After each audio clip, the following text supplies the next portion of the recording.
Hello, story lovers. Senang sekali kalian kembali ke channel Kisah Nyata 25 ini. Saya harap kalian siap, karena kali ini, kita akan menyelami sebuah cerita yang berbeda, sebuah narasi yang digali dari sudut pandang yang paling pribadi dan, mungkin, paling kontroversial. Siapkan hati dan pikiran kalian, sebab kisah ini akan membawa kita pada perjalanan pahit seorang wanita bernama Indira, yang akan membongkar kisahnya sendiri, kisah tentang ambisi, pilihan, dan tentu saja, karma. Mari kita mulai. Namaku Indira. Dulu, nama itu melambangkan keanggunan, kecantikan, dan ambisi yang tak pernah padam. Aku percaya bahwa dunia ada di genggamanku, dan tak ada batasan untuk apa yang bisa kucapai, atau siapa yang bisa kumiliki. Aku hidup dalam gelembung ego dan keinginan, tanpa pernah benar-benar memikirkan dampaknya pada orang lain. Sekarang, nama itu terasa seperti beban, sebuah rantai yang membelenggu setiap langkahku. Setiap suku kata menggemakan pilihan-pilihan yang kubuat, jeritan hati yang kuhancurkan, dan kehancuran yang kutabur dengan tangan ini sendiri. Rasanya seperti bayangan gelap yang selalu mengikuti, tak peduli seberapa terang cahaya yang kucari, aku adalah seorang pelakor. Sebuah label yang menempel erat, membakar kulitku setiap kali aku melihatnya, setiap kali aku merasakannya di mata orang lain. Aku merebut kebahagiaan yang bukan milikku, mencuri apa yang telah dibangun orang lain dengan susah payah. Aku meruntuhkan fondasi, merobek kain kebersamaan yang suci. Kisah ini bukanlah upaya untuk mencari simpati, atau untuk membenarkan perbuatanku. Tidak ada pembenaran untuk apa yang telah kulakukan. Ini adalah pengakuan, sebuah cerminan pahit dari sebuah perjalanan yang penuh dengan kesalahan dan penyesalan yang mendalam. Aku ingin menceritakan kisahku ini sebagai pengingat, bukan hanya untuk diriku sendiri, tetapi juga untuk siapapun yang mungkin tergoda untuk mengikuti jejak yang sama. Ini adalah harga yang harus dibayar, sebuah pelajaran yang diperoleh melalui rasa sakit yang tak terhingga. Setiap detail, setiap momen, terukir dalam ingatanku seperti luka yang tak kunjung sembuh. Malam-malam tanpa tidur, air mata yang tak henti-hentinya menetes, dan rasa hampa yang menggerogoti jiwaku adalah bukti nyata dari karma yang bekerja. Dulu, aku percaya bahwa kebahagiaan sejati dapat ditemukan dalam pemenuhan hasrat, dalam memiliki apa yang kuinginkan. Aku keliru. Kebahagiaan sejati jauh lebih kompleks, jauh lebih rapuh, dan tidak dapat dibangun di atas kehancuran orang lain. Ada suara kecil di dalam diriku yang dulu selalu kubungkam, suara yang memperingatkan tentang konsekuensi, tentang rasa sakit yang akan datang.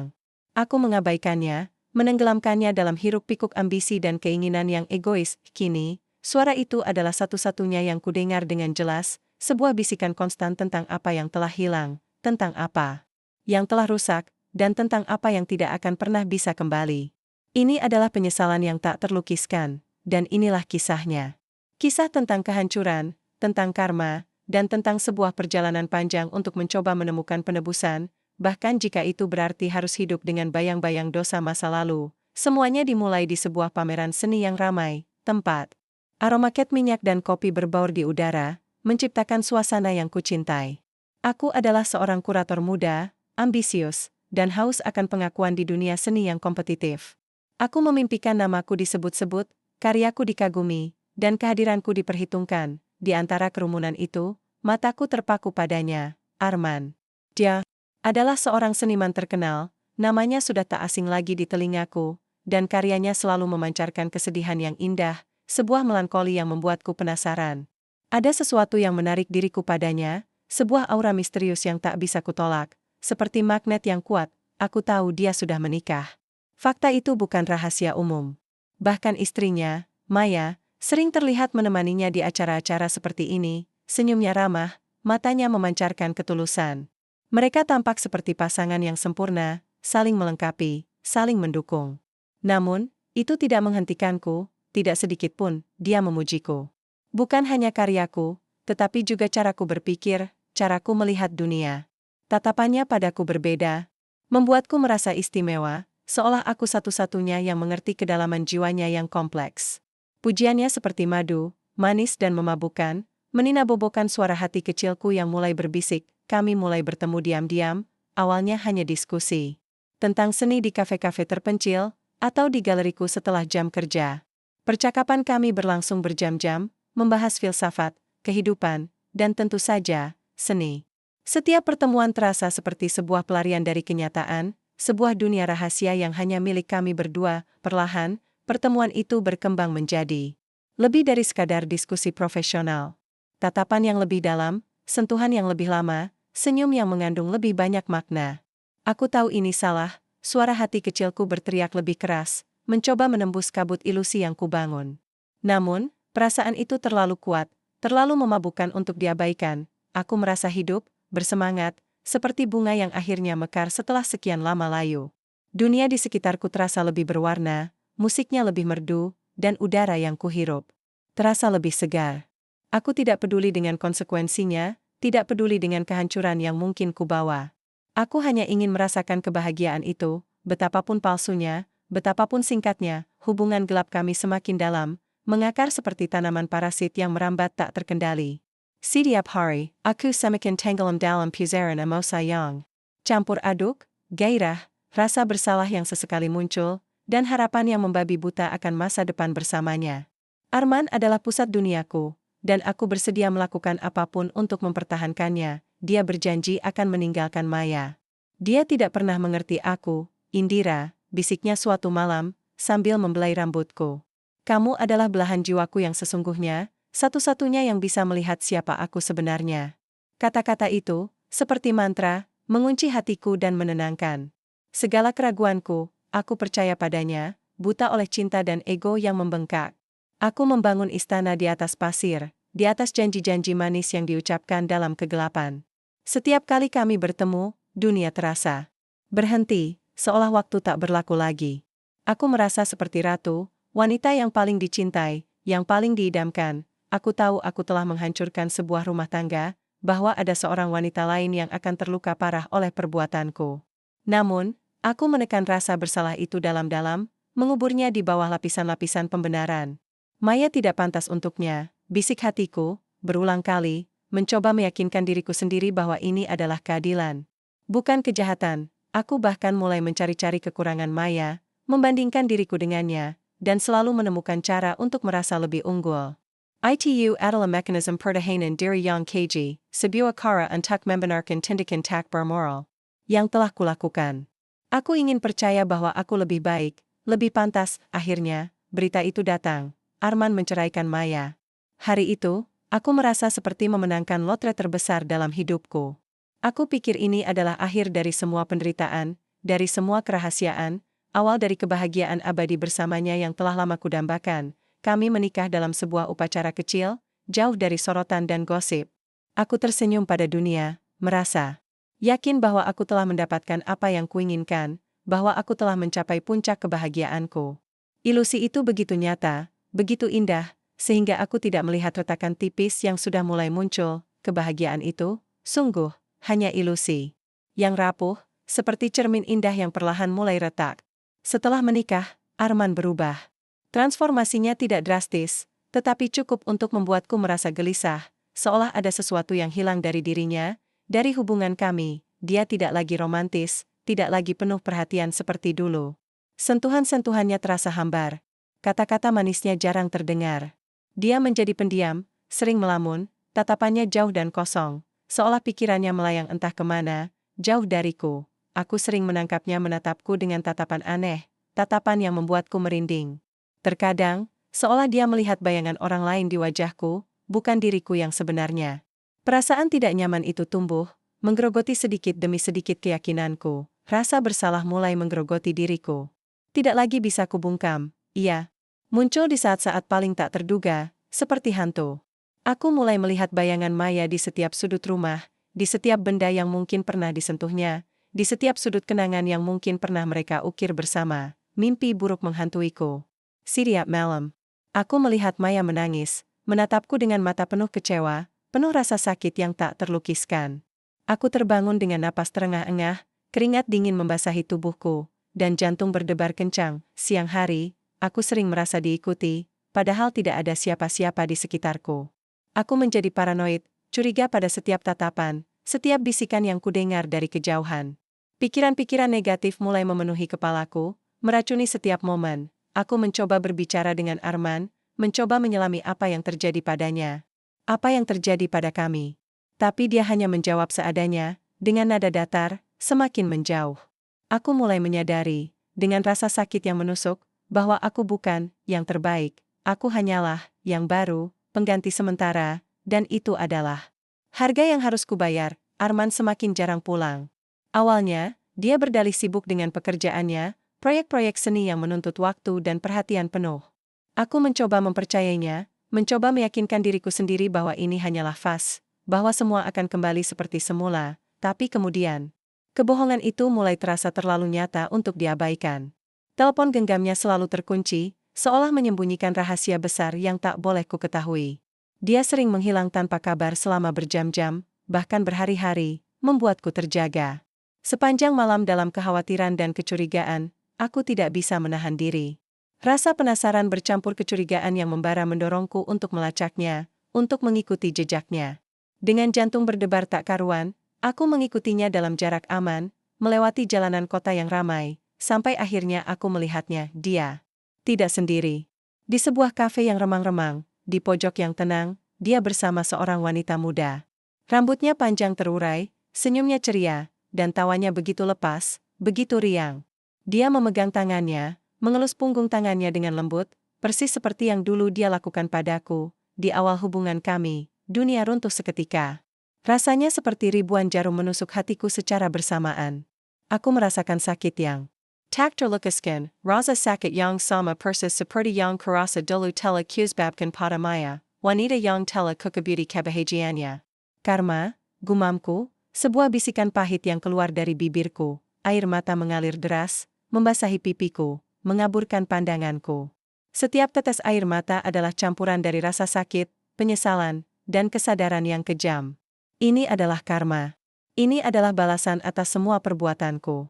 Aku merasakan penyesalan yang mendalam, sebuah penyesalan yang menghancurkan, membakar setiap serat tubuhku. Aku telah merusak kebahagiaan orang lain, dengan sengaja, dengan penuh kesadaran.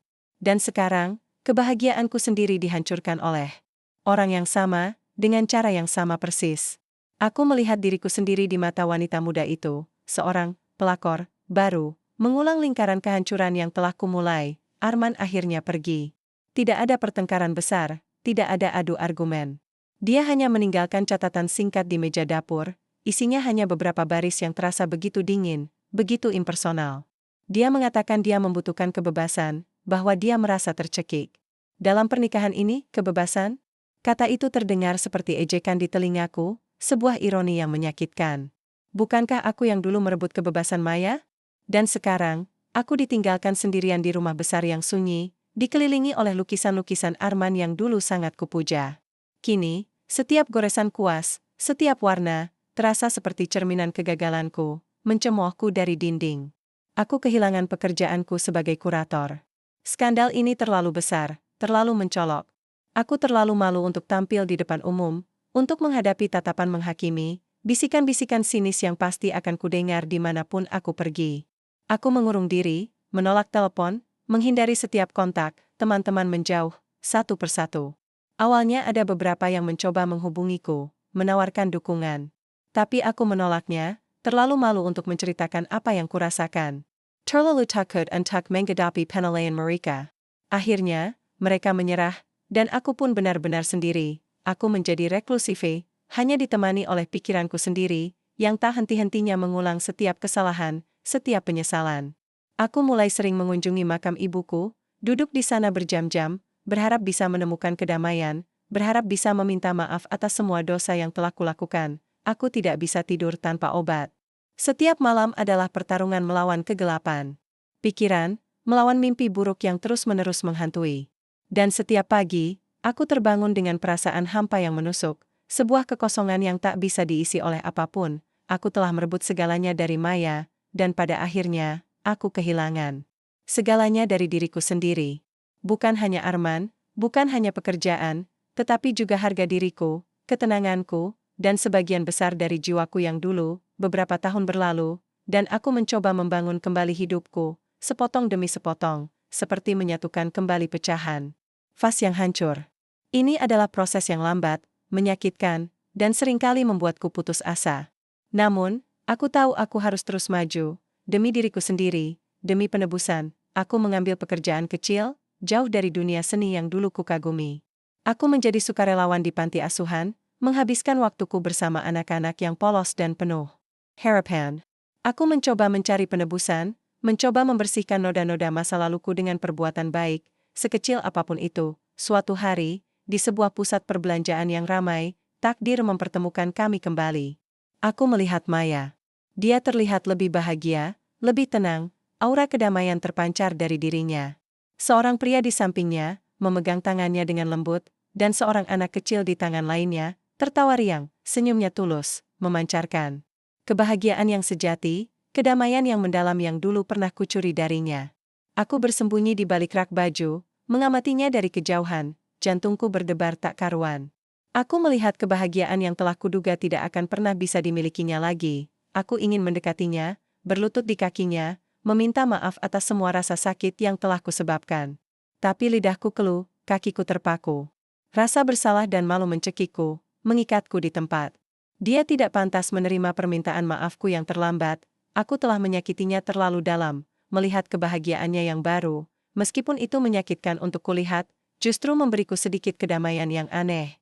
Setidaknya, dia telah menemukan kembali kebahagiaannya, sebuah kebahagiaan yang lebih sejati, lebih murni, dan lebih pantas dia miliki. Aku tahu, karmaku masih terus berjalan, mungkin tak akan pernah berakhir sepenuhnya. Luka yang kubuat terlalu dalam untuk sembuh total.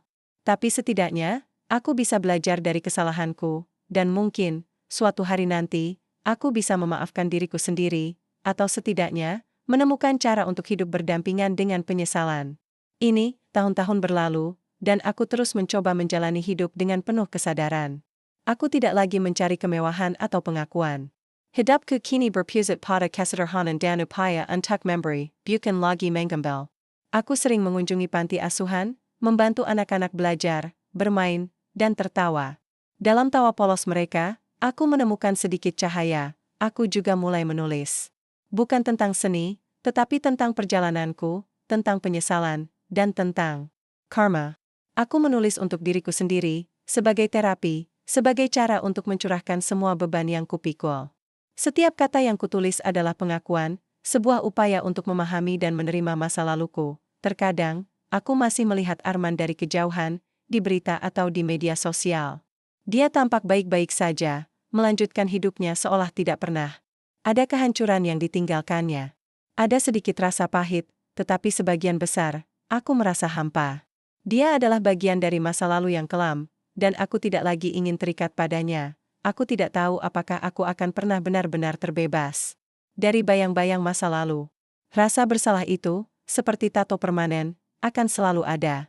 Namun, aku belajar untuk hidup berdampingan dengannya, untuk tidak membiarkannya menguasai setiap aspek hidupku. Aku belajar untuk memaafkan diriku sendiri, sedikit demi sedikit, setiap hari. Penebusan bukanlah sebuah tujuan akhir yang bisa dicapai dalam semalam. Ini adalah sebuah perjalanan, sebuah proses yang berkelanjutan. Aku tidak tahu apakah aku akan pernah sepenuhnya tertebus, tetapi aku akan terus berusaha, terus berbuat baik, terus belajar dari kesalahan. Aku tidak lagi mencari kebahagiaan dari luar, dari orang lain, atau dari materi. Kebahagiaan sejati, aku sadar, datang dari dalam, dari kedamaian batin, dari penerimaan diri, dan dari kemampuan untuk memberi tanpa mengharapkan balasan. Mungkin, suatu hari nanti, aku akan bisa menatap cermin tanpa melihat bayangan seorang pelakor.